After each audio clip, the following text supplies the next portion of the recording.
तो हम आज लोग सीखेंगे कि पीएलसी से और वीएफडी से कैसे कम्युनिकेशन होता है विद RS485 कम्युनिकेशन के थ्रू। ठीक है, तो यहाँ पे हम लोग ये देखेंगे कि पहले RS485 कम्युनिकेशन के लिए कौन से इंस्ट्रक्शन डेल्टा पीएलसी में यूज किए जाते हैं। अब delta PLC to delta VFD हम कम्युनिकेशन करवा रहे हैं, तो उसी का हम लोग अब यहाँ पे एक्सप्लेनेशन दे रहे हैं। ओके, तो यहाँ पे RS485 डेल्टा पीएलसी से या अदर डिवाइस से आपको कम्युनिकेट करना है RS485 के थ्रू। आपके पास डेल्टा पीएलसी है, तो कैसे कैसे आप उसका एग्जीक्यूट करेंगे प्रोसेस, तो वो सारी चीज़ें हम लोग समझते हैं आज। तो मान लो हमको पीएलसी से वीएफडी के अंदर या किसी डिवाइस या पीआईडी के अंदर हमको क्या करना है, डेटा को राइट करना है, तो हमको उसके लिए राइट इंस्ट्रक्शन का यूज करना पड़ेगा। तो मॉड बस राइट का यूज करते हैं। अब हम लोग RS485 के थ्रू जुड़ेंगे तो आरटीयू मॉड बस कम्युनिकेशन होगा वहां पर। ठीक है, किसी भी पीएलसी या वीएफडी किसी भी डिवाइस के साथ हम लोग RS485 कम्युनिकेशन करते हैं। अगर पीएलसी थ्रू डेल्टा, तो हमको ये मॉड बस राइट का यूज करना पड़ेगा। तो हमको अगर डेटा राइट करना है तो हम लोग वीएफडी में डेटा अगर राइट करेंगे तो मॉड बस राइट का यूज करेंगे। अगर हमको डेटा रीड करना है किसी भी डिवाइस से या पीआईडी से एनर्जी मीटर से, तो वहां पे मॉड बस रीड का यूज करते हैं। ठीक है, तो यहाँ पे S1 S2 और N दिए होते हैं। तो इस S1 का जो सबसे पहला S1 के अंदर वैल्यू जारी जाती है वो स्लेव आईडी डाली जाती है। जो भी डिवाइस या एनर्जी मीटर वीएफडी जो भी कनेक्टेड होता है उसकी एक स्लेव आईडी होती है, सबको मालूम होता है। ठीक है, स्लेव आईडी डालने के बाद फिर हमको S2 के अंदर डेटा रजिस्टर बताना पड़ता है। ये डेटा रजिस्टर वो डेटा रजिस्टर होता है जो तुम्हारे डिवाइस के अंदर होता है। ठीक है, जैसे हमारे डिवाइस के अंदर मान लो हमारा जो डिवाइस है वो वीएफडी है। वीएफडी के अंदर मान लो हमको D50 के अंदर या उसके अंदर तो हेक्साडेसिमल एड्रेस चलते हैं। ठीक है, वीएफडी जो भी होती हैं या एनर्जी मीटर्स होते हैं उनके अंदर हेक्साडेसिमल एड्रेस भी चलते हैं, साथ ही साथ में यहाँ पे डेटा रजिस्टर वैल्यू भी चलती है। तो डेटा रजिस्टर वैल्यू के अंदर आपको क्या करना होता है कि पीएलसी के अंदर आप जो डेटा रजिस्टर दे रहे हैं वो D0 है, और आप D50 के अंदर आप डेटा रजिस्टर जो दे रहे हैं हो सकता है हेक्स के वैल्यू आप दे दें D50 पर, तब भी एक्सेप्ट कर लेता है। ये डायरेक्टली आप हेक्स वैल्यू देते हैं तब भी वो एक्सेप्ट कर लेता है। ठीक है, तो उस केस में हम लोग ये देखते हैं कि डेल्टा पीएलसी में और एचएमआई के साथ या वीएफडी के साथ कम्युनिकेट करने के लिए हमको यहाँ पे D0 के अंदर जो वैल्यू हम देंगे पीएलसी के थ्रू, या यूजर यहाँ पे जो वैल्यू प्रोवाइड करेगा तो वो वैल्यू आप D50 के अंदर यहाँ से दे सकते हैं कंटिन्यू। ठीक है, तो D50 के अंदर वो डेटा रजिस्टर चला जाता है तुरंत। जैसे D50 के अंदर डेटा रजिस्टर वो मूव कर जाता है तो वो वैल्यू चली जाती है उस डिवाइस के अंदर। तो हम लोग आसानी से क्या कर सकते हैं, उस वैल्यू को यहाँ से डाल सकते हैं। By the use of PLC डाल दें या by the use of HMI डाल सकते हैं। ठीक है, तो फिक्स डिसाइडेड डेटा रजिस्टर होता है जो कि वीएफडी या डिवाइस के अंदर इनबिल्ट होता है। ठीक है, उसी के साथ साथ यहाँ पे हम मॉडबस राइट का रीड का यूज करते हैं। तो वहाँ पे स्लेव आईडी होती है प्लस S2 होता है और नंबर ऑफ डेटा रजिस्टर होते हैं। तो एक समय पे कितने डेटा रजिस्टर को रीड राइट करना है वो यहाँ पर बताना होता है। ठीक है, तो यहाँ पे D0 हम देख पा रहे हैं कि D0 के अंदर फिर से वैल्यू दी है। तो अब जो भी डेटा रजिस्टर चल रहा होगा वीएफडी या डेल्टा पीएलसी के अंदर, वो वैल्यू आपको कहाँ मिलेगी, D0 के अंदर मिलेगी। ठीक है, तो इसका मतलब ये हुआ डिवाइस के थ्रू हम डेटा को रीड कर पाएंगे और वो वैल्यू हम शो करा पाएंगे पीएलसी के अंदर, और पीएलसी से कम्युनिकेट करवा के एचएमआई को उसके अंदर हम डेटा को क्या करा सकते, शो करवा सकते हैं।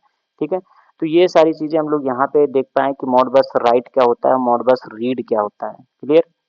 अब हम लोग थोड़ा चलते हैं कि इसके कम्युनिकेशन के लिए क्या क्या इंपॉर्टेंट पैरामीटर होते हैं जो हमको प्रोग्राम लिखना पड़ता है आईएसपी सॉफ्ट के अंदर। तो आईएसपी सॉफ्ट के अंदर हमारे पास आप डेल्टा पीएलसी पर अगर काम कर रहे हैं तो डेल्टा पीएलसी के वेबसाइट से ही डेटा डाउनलोड कर सकते हैं। हाउ टू डाउनलोड, वहाँ पे RS485 कम्युनिकेशन का पीडीएफ आप ले सकते हैं। तो यहाँ पे जैसे हम देख पा रहे हो कि आरटीयू का कम्युनिकेशन प्रोग्राम करने जा रहे हैं, तो हमने डेल्टा की वेबसाइट से ही डाउनलोड करके रखा है ये पीडीएफ को। ठीक है, तो बता रहे हैं कि अगर आपको आरटीयू कम्युनिकेशन करना है तो आप इस तरह से उसके अंदर क्या डालेंगे, प्रोग्राम लिखेंगे, तभी आपका प्रोग्राम कम्युनिकेशन हो पाएगा, अदरवाइज कम्युनिकेशन नहीं हो पाएगा। तो उसके ये सारी डिटेल हमको पढ़नी पड़ती है कि यहाँ पे 40 क्या है, यहाँ पे 200 क्या है, यहाँ एम 1355 क्या चल रहा है, D100 1129 क्या है, 1121 क्या है, M1350 सेट रीसेट क्यों है।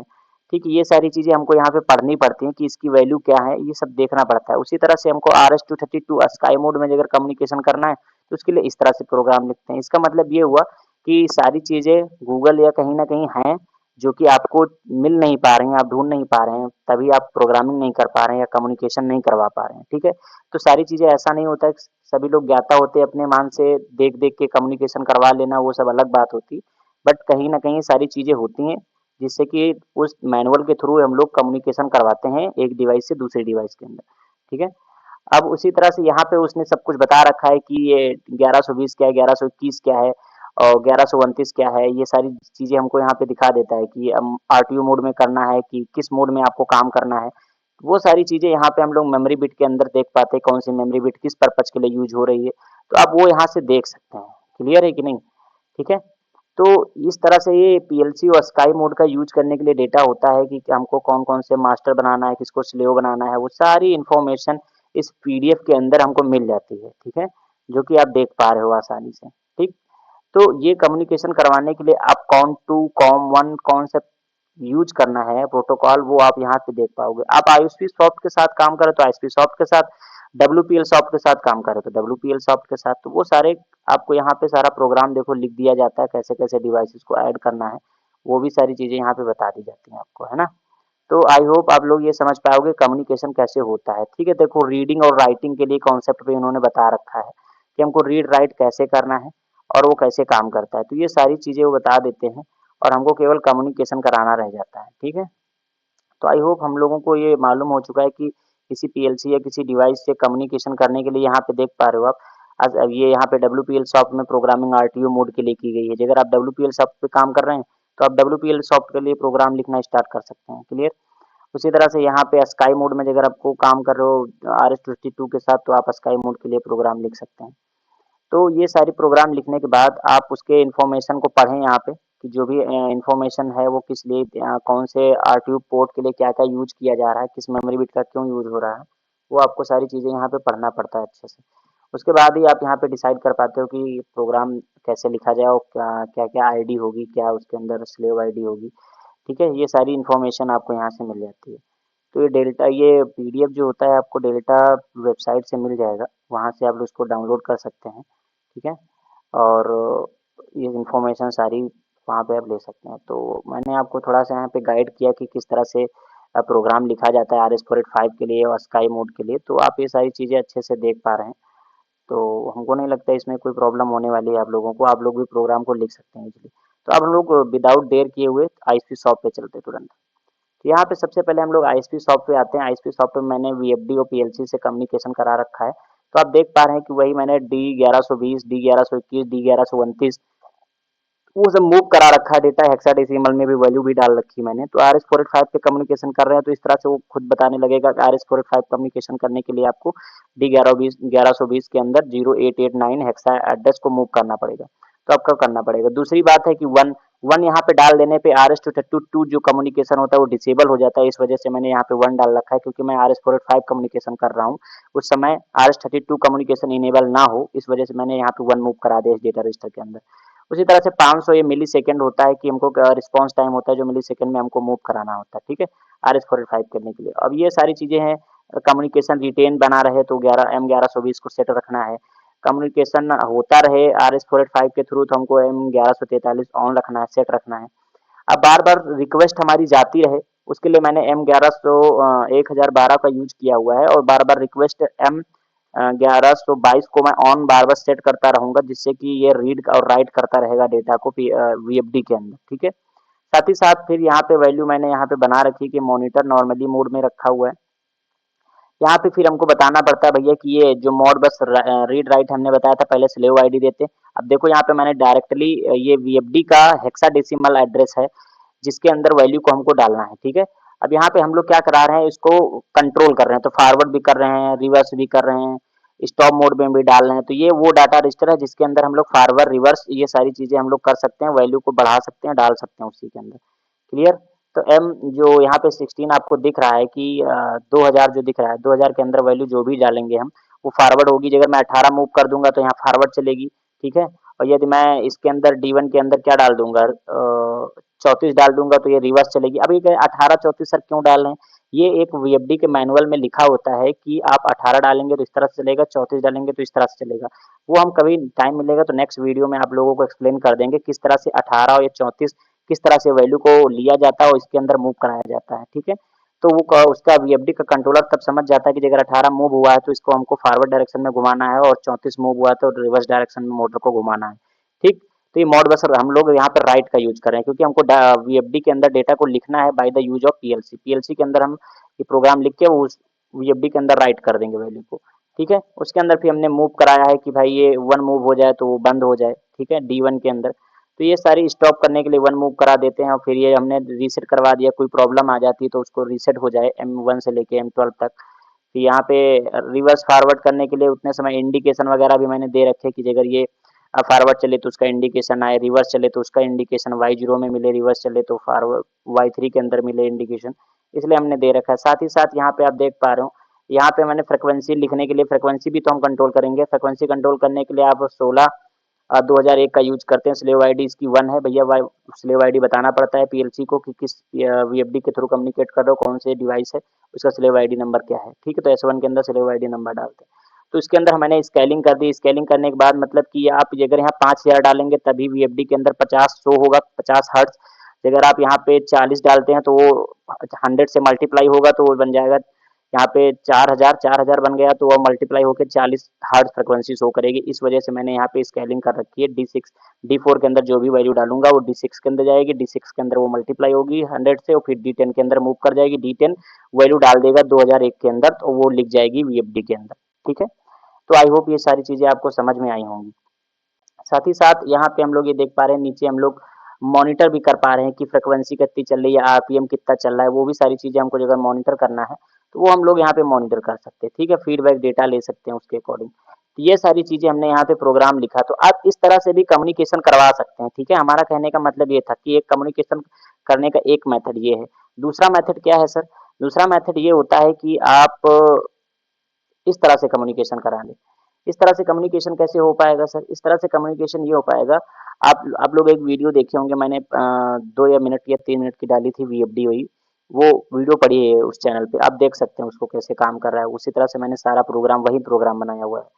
यहाँ पे एक और होता है, यहाँ से देखो क्या होता है कि आप इस लाइब्रेरी के अंदर जाते हैं, जब लाइब्रेरी के अंदर आपको यहाँ पे थोड़ा एक्सटेंड करते हैं तो यहाँ पे आपको कॉम पोर्ट मिलता है। तो कॉम पोर्ट 2 के थ्रू जुड़े हो पीएलसी की, कॉम पोर्ट 3 के थ्रू पीएलसी से कम्युनिकेट कर रही वीएफडी तुम्हारी, ठीक है। कि कॉम पोर्ट 1 के थ्रू आपकी कोई पीआईडी या एनर्जी मीटर कम्युनिकेट कर रहा है पीएलसी के थ्रू। तो यहाँ से वो ब्लॉक क्या करना होता है, आपको सिंपली ड्रैग और ड्रॉप करना होता है यहाँ पे, ठीक है। और वो आ जाता है यहाँ पे। अब उसके अंदर आपको बॉड रेट बताना पड़ेगा, डेटा लेंथ बतानी पड़ेगी, पैरिटी बतानी पड़ेगी, स्टॉप बिट बतानी पड़ेगी, ठीक है। और आपको बताना पड़ेगा आरटीयू मोड में कम्युनिकेट करो, टू डालो, 1 डालना है तो स्काई मोड में कम्युनिकेट करो एआर के अंदर, ठीक है। तो ये सारी चीजें यहाँ पे देखो शो करता है, खुद शो कर रहा है। जैसे आप मैं कर्सर लेके जाता हूँ तो उसके बारे में डिटेल दिख देता है तुरंत, ठीक है। ये स्लेव आईडी बता देना होते हैं कि स्लेव आईडी क्या है, रिस्पॉन्स टाइम बताना होता है, रिस्पॉन्स टाइम क्या है। तो उसी के अकॉर्डिंग मैंने देखो RS485 कम्युनिकेशन कर रखा है इस ब्लॉक के थ्रू। आपको क्या करना है, 1000 मिली सेकंड मैंने फिर भी दे रखा है M1222 को लेके RS485 कम्युनिकेशन। और यहाँ पे सिर्फ मैं फॉरवर्ड और रिवर्स कर रहा हूँ, तो यहाँ पे मैं 2000 के अंदर वैल्यू जो भी डाल दूंगा, 18 या 34 जो भी डालूंगा, वो वैल्यू जाने पर मोटर हमारी फॉरवर्ड रिवर्स होना स्टार्ट हो जाती है, ठीक है। तो ये प्रोग्राम मैंने लिख रखा है और सिंपल ये कैसे लिखा जाता है आप लोग सारी चीजें जानते हैं ऑलरेडी, इतना मैंने बता रखा है, पढ़ा रखा है इन सब चीजों को, तो इसमें कोई प्रॉब्लम किसी को होनी नहीं चाहिए। और दूसरी चीज है कि ये कैसे आता है, तो मैं यहाँ पे आपको दिखा देता हूँ एक बार कैसे ड्रैग ड्रॉप करते हैं।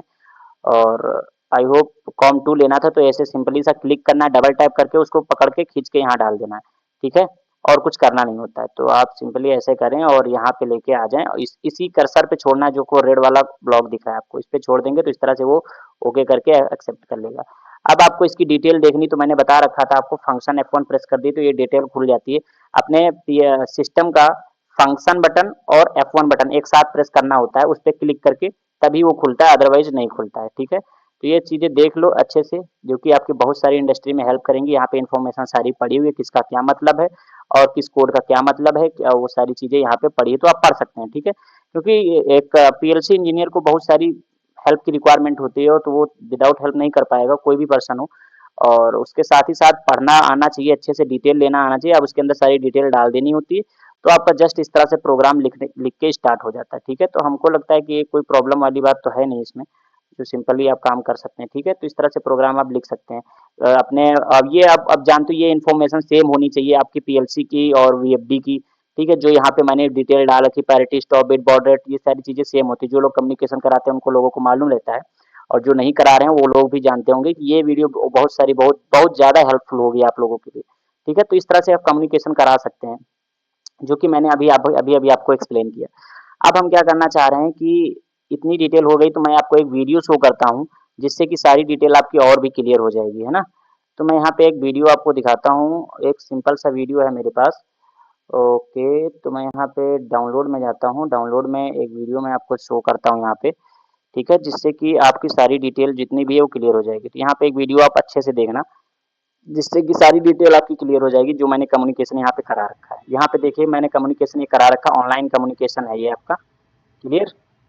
आप इसको देखते रहिए। देखो यहाँ पे मैंने सेम पैरिटी और सेम जो भी अभी प्रोग्राम आपको दिखाया है, वो सेम प्रोग्राम यही चल रहा है उसके अंदर। ठीक, तो मैंने कम्युनिकेशन कराया था और उसकी आईपी सारी चीज़ें यहाँ पे देखो नीचे शो कर रहा हुआ।